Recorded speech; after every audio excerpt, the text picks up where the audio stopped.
Hello. Hello, জি। আপনি যদি কিছু মনে না করেন একটা প্রশ্ন করি। আপনি কি জামিল আক্তার?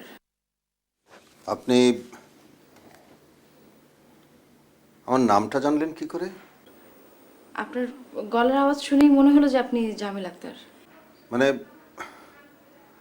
আমি যে জামিল আক্তার সেটা বুঝলেন কি করে? অন্য কেউ তো হতে পারতো। বারে, আমি রেডিওতে আপনার টক শো শুনিনি, তাছাড়া টিভিতে দেখেছি।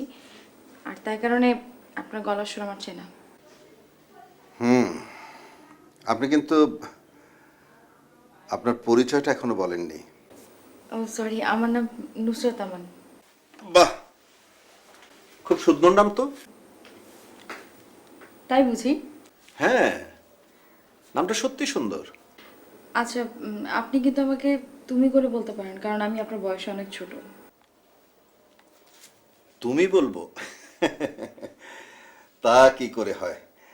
আহ, আচ্ছা ঠিক আছে, আপনি যদি আবার কখনো ফোন করেন তখন বলা যাবে।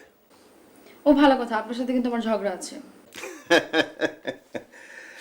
আমার সাথে ঝগড়া কেন বলুন তো?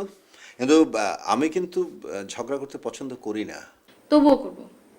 আপনি অপরাজেয় অনুষ্ঠানের এরকম একটা সাক্ষাৎকার কেন দিলেন? ও, ওই সাক্ষাৎকার সম্পর্কে আপনার আপত্তি কেন? না মানে, ইন্টারভিউটা দেখে কি মনে হচ্ছে জানেন? যে আপনার দেয়ালে পিঠ থেকে গেছে।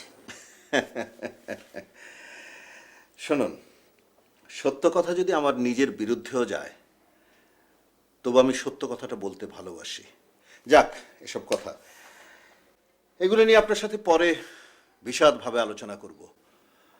অবশ্য তখন পর্যন্ত যদি আপনার ধৈর্য থাকে। আমার ধৈর্য থাকবে, কিন্তু আপনি কি সত্যিই চান যে আপনার সঙ্গে আমার আলাপ আরো কিছুদিন চলুক? উম, আপনার যদি আপত্তি না থাকে তবে আপনি কিন্তু আমার নাম্বারটা জানেন, আমি কিন্তু আপনার নাম্বারটা এখনো জানি না। ওটা আপনার অজানাই থাক, চিন্তা কোনো কারণ নেই। আমি যোগাযোগ করব। আজ রাখি। শুভরাত্রি।